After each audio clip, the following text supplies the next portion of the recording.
Friends ఇప్పుడు ఒంగోలు దగ్గర మత్స్యపట్నం బీచ్లోకి నడుస్తున్నాము.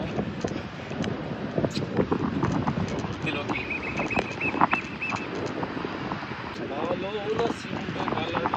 భూమి కంటే సముద్రం మొత్తం కలుపుకుంటే 100% భూమి అంటే 70% వాటర్ ఉందంట. ఇది భూమి భూగోళంలో 3 వంతులు నీళ్ళే. భూమి మీద 3 వంతులు నీళ్ళే. భూమి మన ఉండదంతా ఒక వంతే, ఒక 1% ఇంత భూమి, ఇంత ఇదంతా ఈ కొండలు, ఈ గుహలు, ఈ అన్నీ ఇంత సముద్రం చిన్న గిట్టు కూడా లేకుండా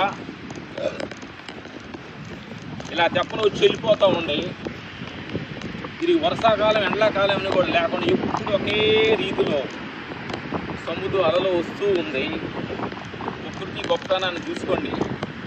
అప్పుడప్పుడు మనుషులు చేసే ఈ పనుల వలన ప్రకృతి కొంచెం కోపం వచ్చి సునామీ రూపంలో అట్లా వచ్చి మండిపడి బయటికి వెళ్ళిపోతుంది. అందుకని నా మిత్రులారా, ప్రకృతిని ప్రేమించండి, ప్రకృతితో ప్రేమతో ఉండండి, ప్రకృతిని కాపాడుకోవాలి.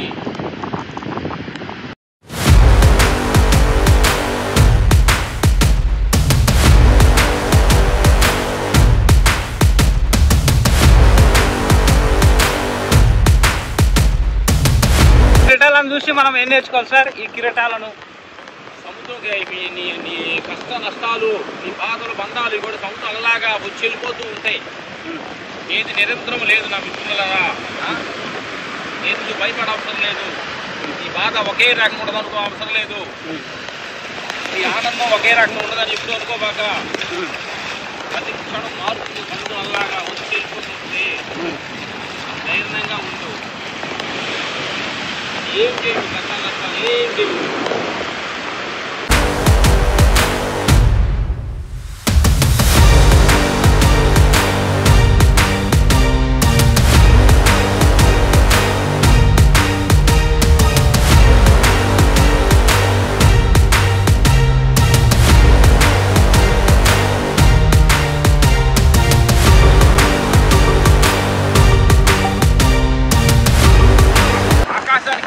ఆకాశలాగా మారుతున్నాయి. సముద్రం వల్ల ఎన్ని ప్రయోజనాలు ఉన్నాయో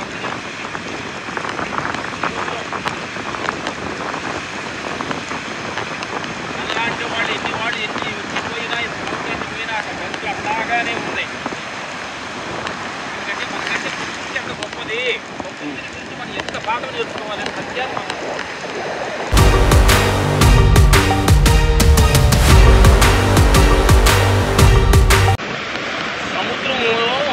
అలా మన లోపలికి వెళ్ళాలంటే చాలా మన ఫోర్స్గా అనిపిస్తూ ఉంటుంది. ఈ అలదాటి లోపలికి వెళితే ప్రశాంతంగా ఉంటుంది. మిత్రులారా, మన మనసు కూడా పక్క పక్కన మనల్ని బెదిరిస్తూ అది చేసే తప్పు, ఇది తప్పు, అలా ఉందా, ఇది ఉండదు, మన మనసుని పదే మనం భయపెడుతూ ఉంటుంది. అదే నువ్వు ఆత్మహత్యలోకి వెళ్ళేవాడుకో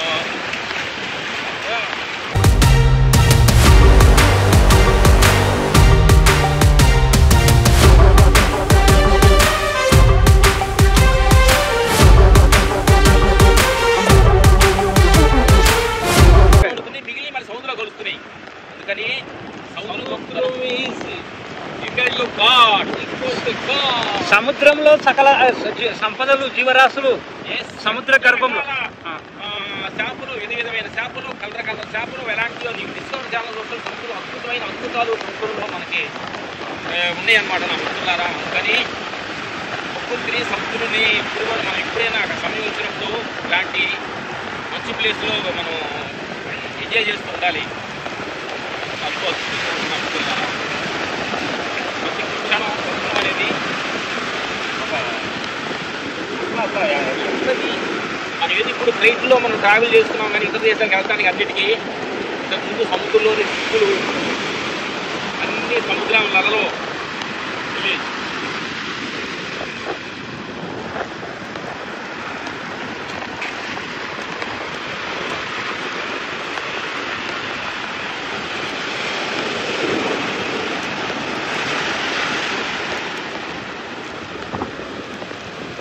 అది ఎక్కడ మీకు సముద్రం అవకాశాలు ఉంటే అలాంటి సముద్రాన్ని చూసి మీరు ఎంజాయ్ చేస్తున్నారు నా మిత్రులారా. సముద్రం అంటే అద్భుతమైన అది.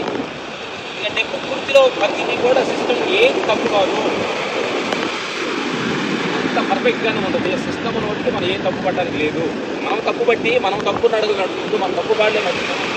సిస్టాన్ని మనం పెద్దదారిలో పట్టకూడదు మిత్రులారా. Okay, thank you.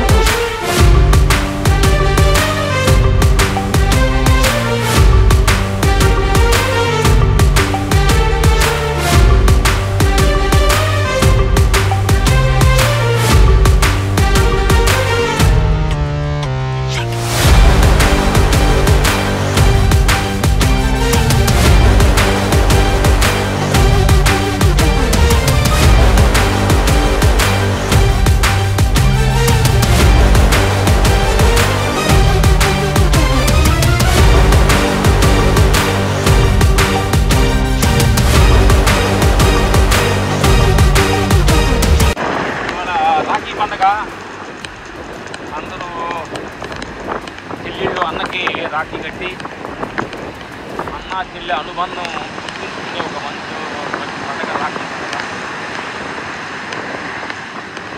చాలామంది అన్నలు తమ్ముళ్ళు అక్క చెల్లెళ్ళ మధ్య మగబిందాలు ఉన్నా కానీ ఈ పండగ మగబిందాలు అందరూ కలుపుతుంది.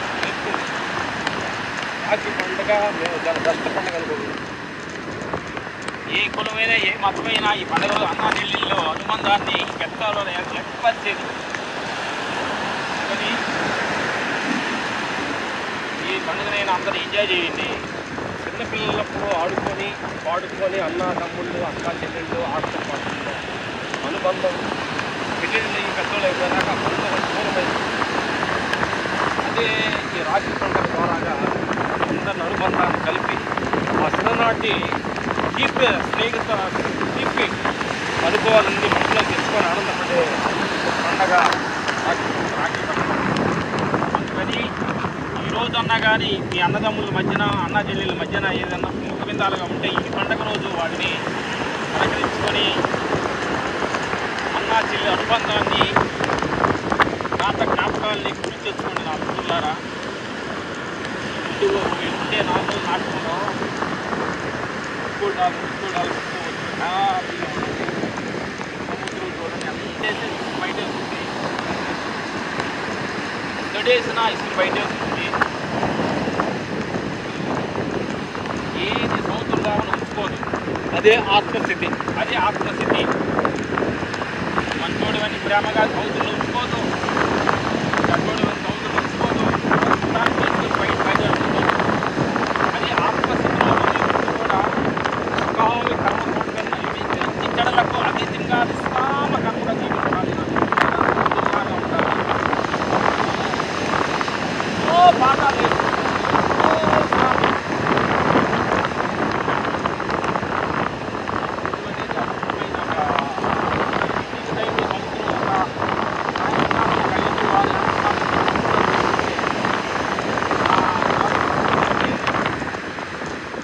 ఎంత ఆనందంగా ఎంత అద్భుతంగా ఉంటుందనేది చెప్పలేని వెలకట్టలేని ఆనందం కట్టనమాట. ఇంకా బారులో బస్సులో డిజైన్ పెట్టి గుమ్మ అది నీ తెలుసుని రెచ్చగొట్టేది, నేను ఎవరిలో తెలియపరిచేది ప్రశాంతంగా చూస్తున్నారా. అంటే గిడ్డే మీకు దగ్గర ఎక్కడికి పిచ్చిగా ఉంటే అంటే వెళ్ళి ఫ్యామిలీతో పిల్లలతో ఆ పిచ్చుల పిల్లలు వెళ్తే పిల్లలు చిన్న ఆడుకుంటూ ఆ నీళ్ళలో మునుగుతూ ఎంతో ఎంజాయ్ చేస్తుంటారు నా మిత్రులారా. మనం చేసుకుంటున్నాం. మీకు సమయం కుదిరితే ప్రకృతిని ఆహ్వానించి ప్రకృతిని ఎంజాయ్ చేయండి.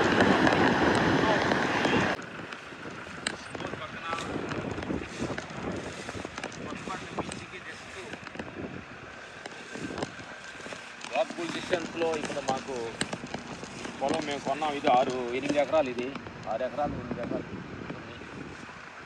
మొత్తం ఏరియానికి వేసారు. ఎంత అద్భుతంగా ఉంటుంది, మంచిగా ఉంది ఇదంతా. ఇంటి పిచ్చి అలల సౌండ్ వినపడుతుంది ఇక్కడ. అద్భుతంగా ఈ పొలం ఆ పక్క చూస్తే వాడు గెస్ట్ అవుతుంది. Good, super. ఇదంతా కౌలుకి ఇచ్చాము, ఇది ఏరియానికి వేసారనమాట కౌలు. అద్భుతంగా ఉంది. Thank you.